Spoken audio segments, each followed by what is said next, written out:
CBN Sustentabilidade, com Rosana Jatobá.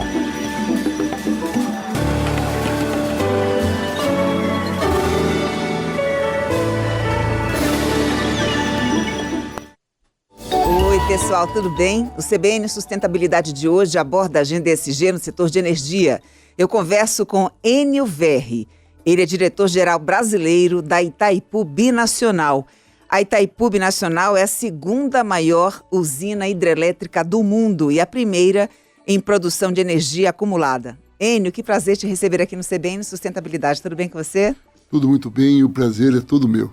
Quero começar dando uma ordem de grandeza aqui para o nosso ouvinte. A Itaipu consegue, durante 43 dias, iluminar todo o planeta, se a gente for avaliar a capacidade mesmo de acúmulo de energia? Exatamente. A Itaipu entrou no Guinness Book o ano passado pela sua produção acumulada de 3 bilhões de quilowatts. Esse número é o suficiente para iluminar o planeta por 43 dias. Dá para se ter aí uma ideia do que ela representa hoje. Imagine, Rosana, o que ela representava quando ela começou, na década de 80, a produzir energia para o Brasil e para o Paraguai. Hoje ela ainda representa uma parte substancial da energia que é gerada no nosso país, né? Sim, é importante destacar que Itaipu ela é 50% do Brasil e 50% do Paraguai. A parte que cabe ao Brasil, nós somos responsáveis por 9% da energia elétrica consumida em nosso país. Esse 9% ele tem um papel estratégico, porque como cresceu muito a energia intermitente, a eólica e a fotovoltaica, nos horários que esse tipo de energia não consegue entregar, é Itaipu que entrega. Então nós somos complementares a esse tipo de energia. Isso é muito bom. A matriz brasileira ela é diversificada e a tendência é que cada vez mais a gente possa lançar mão de fontes cada vez mais diversificadas, né? Diversificada e limpa. É importante destacar que nós somos modelo no mundo, né? São mais de 70% da nossa produção é de energia limpa, porque você tem basicamente a hidrelétrica, que é muito grande, a solar, né, que é a eólica, e a fotovoltaica, né, e a solar, que é a eólica. Essas três junto representam quase toda a energia que se produz, energia elétrica produzida no Brasil. Por isso que o Brasil é modelo na produção de energia limpa e, consequentemente, barata. 89% da nossa matriz elétrica é renovável e 48% da nossa matriz energética também vem de fontes limpas. Já que você mencionou a questão do Tratado de Itaipu, eu queria repercutir com você as negociações em torno da atualização do anexo C. É o tratado que vai definir ali as bases financeiras e de prestação de serviços da Itaipu. Hoje, a energia que é gerada em Itaipu, ela é dividida meio a meio, Brasil, Paraguai. Só que o Paraguai consome apenas 35%. E o excedente, os 15%, compulsoriamente voltam para o Brasil. Mas o Paraguai quer ter domínio agora sobre essa energia excedente. E aí a gente está vendo um imbróglio, né? Como é que está essa questão? No que é que vai dar? O Brasil sai prejudicado? Como é que você avalia? O anexo C, ele é parte do Tratado de Itaipu. Quando foi feito o tratado em 1973, além do tratado tinha o anexo A, B e C. O que é o anexo C? É a base financeira da usina, o preço da energia, os custos da energia. E escrevemos no tratado, eu não, né? Escreveram na época, que dali 50 anos iriam rever. E chegou 2023 e chegou esse período de rever. Sobre algumas partes desse acordo, não há problema para o Brasil. Uma delas é a autonomia para o Paraguai vender a energia excedente para quem quiser. Porque o tratado diz o seguinte: a energia que uma parte não consumir é obrigado a vender para outra parte. Se me permite uma correção, dos 50% que cabe ao Paraguai, ele só consome 15%. 35% ele tem que vender para a Itaipu. Eu inverti os dados, exatamente. Então. Mas, no tratado que nós estamos conversando agora, na renegociação do anexo C, o Paraguai reivindica que ele possa vender isso no Mercado Livre. Para nós, isso não há problema. Não há problema nenhum, porque onde está vinculada a energia? Porque a energia tem que ir por cabo. E o Paraguai vai ter que vender necessariamente para o Brasil, porque os cabos estão ligados com a gente. Então, ele está apenas fazendo uma escolha. Ou ele continua vendendo a preço fixo, como ele vende hoje, para o Brasil, ou ele se coloca à disposição das variações do mercado. onde o Paraguai entende que com o mercado varia, ele terá vantagem sobre isso. Para nós, olhando a lógica brasileira, esse acordo, deixando o Paraguai vender no mercado livre, é bom. Por que é bom? Porque hoje nós temos um grande desafio, Rosana.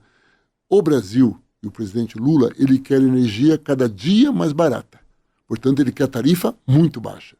O Paraguai tem muitas diferenças do Brasil, ele está em desenvolvimento ainda, tem muitas necessidades econômicas, sociais. E esse excedente que ele vende para o Brasil, ele espera que com esse valor ele financie o desenvolvimento do seu país. Portanto, o Paraguai quer a tarifa cada vez mais cara. Então, essas negociações sempre são mais demoradas, mais cuidadosas, porque não há exatamente o mesmo interesse. Portanto, se vai para o mercado livre, não tem mais esse debate. É o mercado que determina. Agora, existe aí o rumor de que os Estados Unidos estariam interessados nessa energia excedente de Itaipu para abastecer data centers. Nesse caso, o envolvimento dos Estados Unidos pode, por exemplo, afetar a questão do Mercosul, do qual somos sócios? Pode, mas eu diria o seguinte, pode afetar mais o Brasil do que o conjunto do Mercosul. O Paraguai tem uma relação muito boa com os Estados Unidos, mas muito próxima, né? O presidente Santiago Peña e o presidente Trump têm uma relação assim, frequente.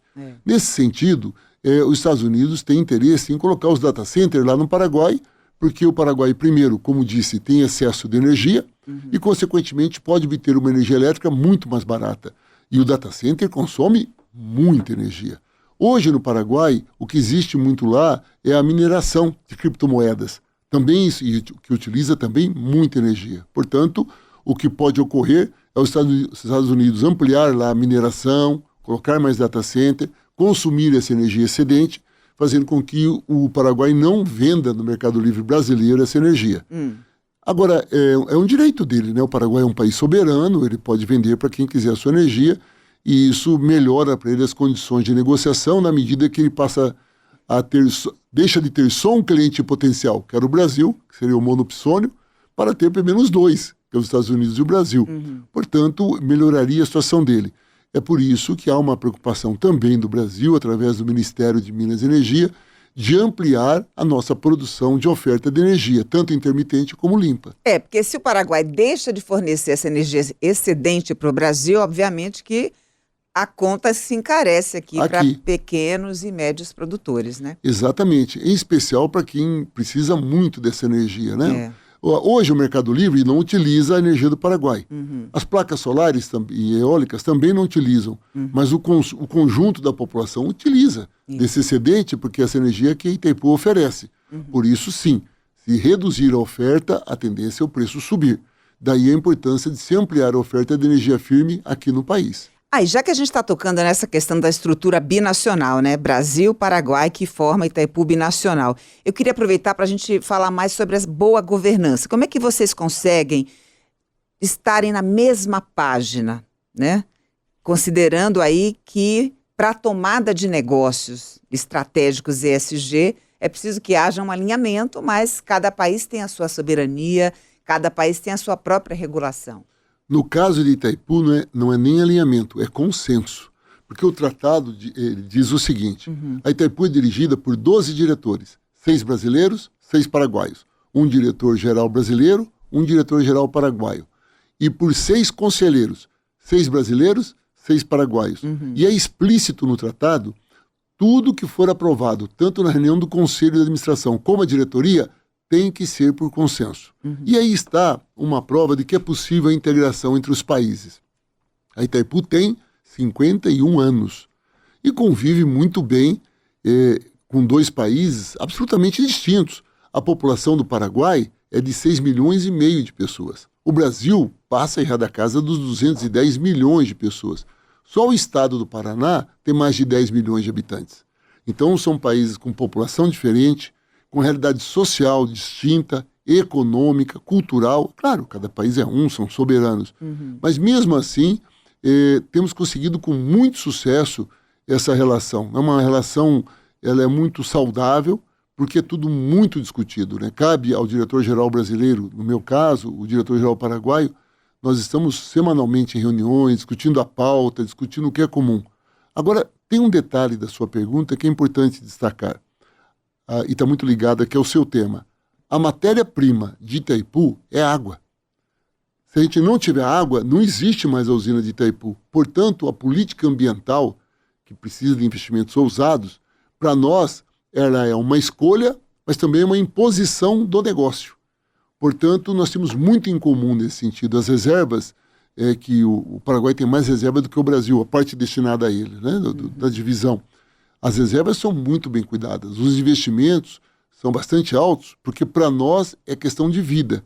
Então, tanto a usina, a máquina, a estrutura de concreto, como as florestas, para nós tudo isso é investimento técnico, porque trata-se da manutenção da usina.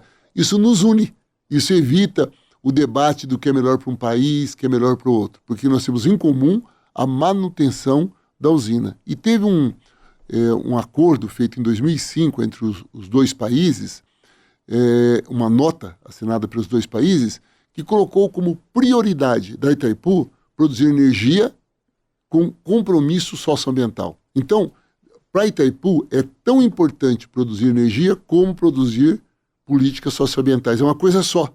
Por quê? Porque é dialético, não tem como você...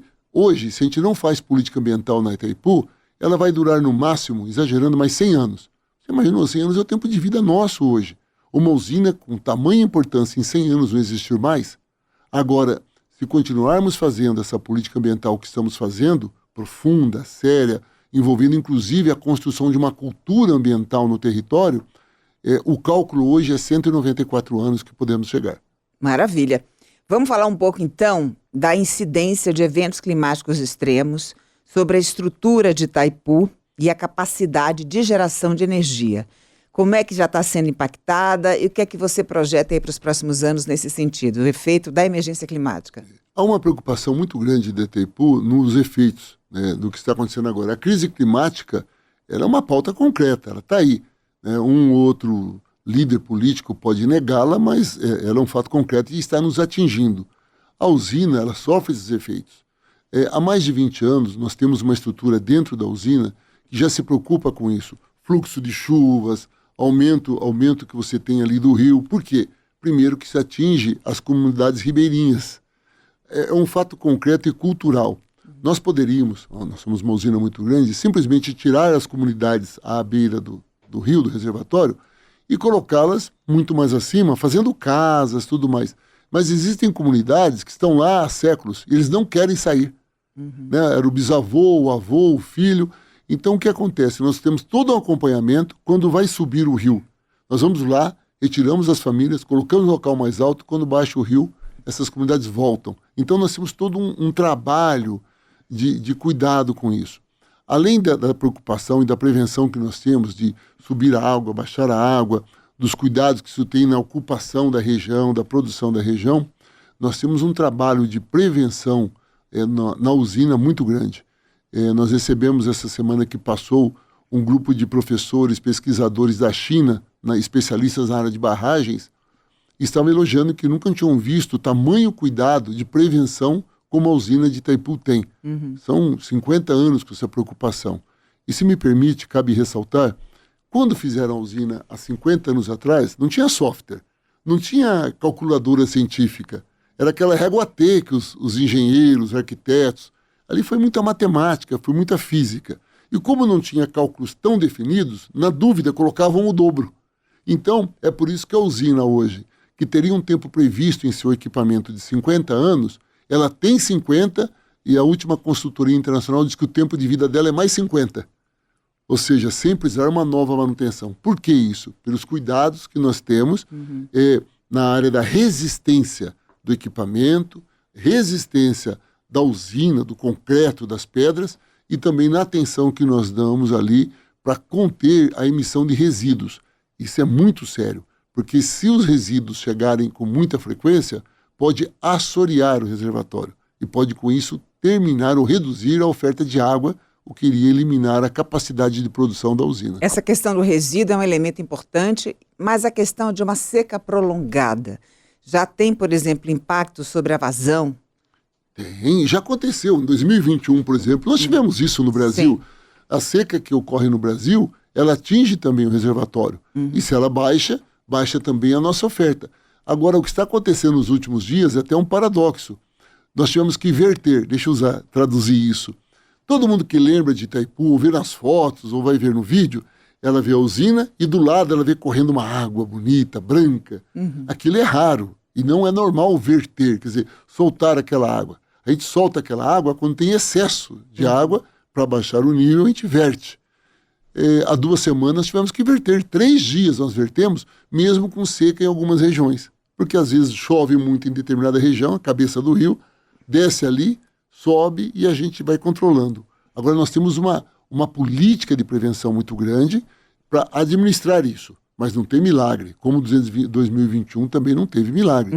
Se há uma seca muito grande, como nós estamos tendo recentemente, essas alterações climáticas, ou muita chuva ou muita seca, isso pode sim, pode atingir a usina e pode conter a nossa capacidade, reduzir a nossa capacidade de oferta de energia. Você tem esse mecanismo, né, em que vocês vertem a água. Sim. Agora, existe, por exemplo, algum tipo de medida de adaptação climática que possa tentar, de alguma maneira, garantir a segurança hídrica por meio de preservação de matas ciliares, lançar mão das soluções baseadas na natureza? Nós temos um projeto chamado Itaipu Mais Que Energia.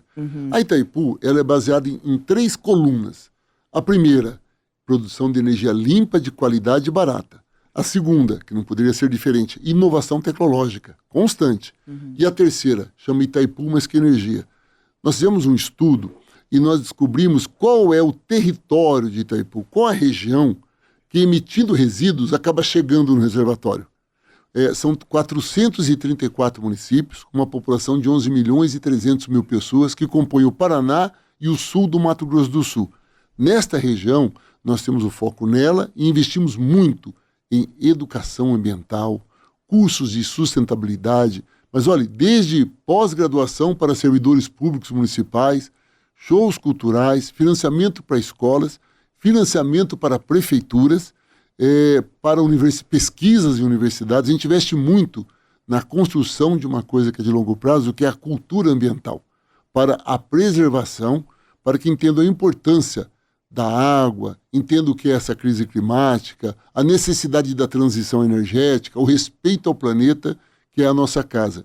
É um investimento que nós temos feito de forma bem acentuada e tem dado resultados assim muito interessantes ao vermos crianças ou mesmo idosos comprometidos com uma causa que não nos era comum até recentemente, que é a causa da defesa do meio ambiente. Até porque uma hidrelétrica como Itaipu, né, é muito mais ligada assim, à sua perenidade à mentalidade do povo que a cerca.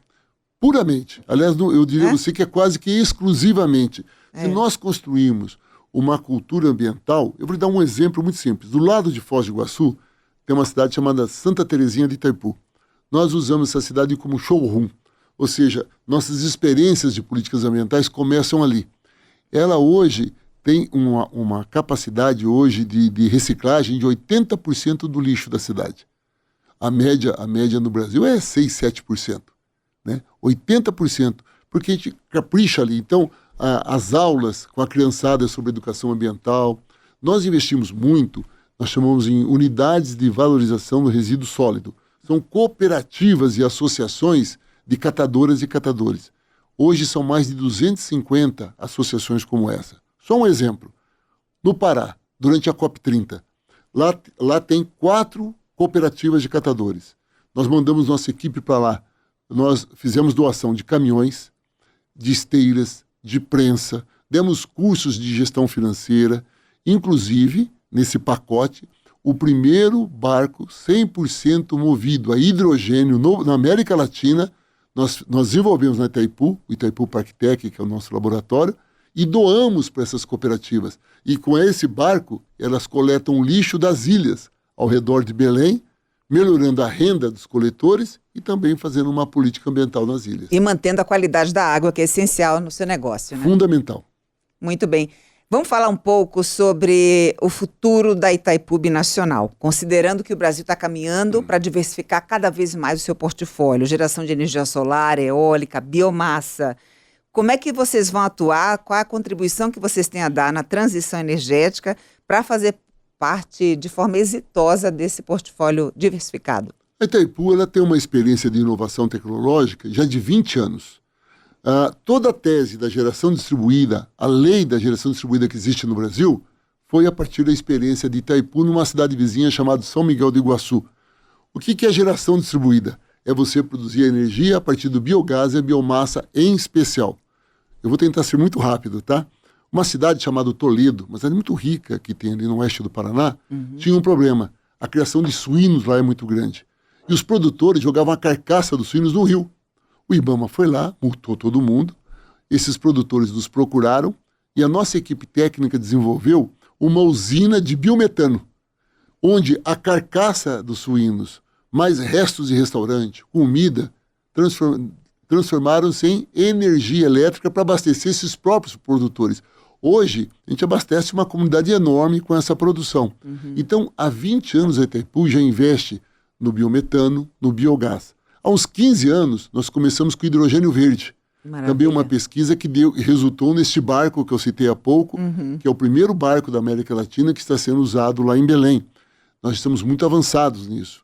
E nós começamos agora, a questão de 2 anos, 2023, a experiência do SAF, que é chama petróleo sintético. É o combustível sustentável de aviação. Exatamente. A essência desse combustível, ele surge a partir do biogás e do hidrogênio verde. Como nós já temos a produção dos dois, nós estamos trabalhando nisso. Ou seja, vocês já são uma empresa de energia, uma plataforma integrada. Somos, de inovação. Nós somos uma empresa de inovação de energia. É claro que isso não nos tira da missão principal, que é a produção. Somos uma hidroelétrica, mas por ser essa hidrelétrica, ela gera essa matéria-prima que nos permite trabalhar com biogás, com hidrogênio verde, agora com o SAF, e com isso nós contribuímos com o avanço da inovação tecnológica e o que é mais importante, a transição energética.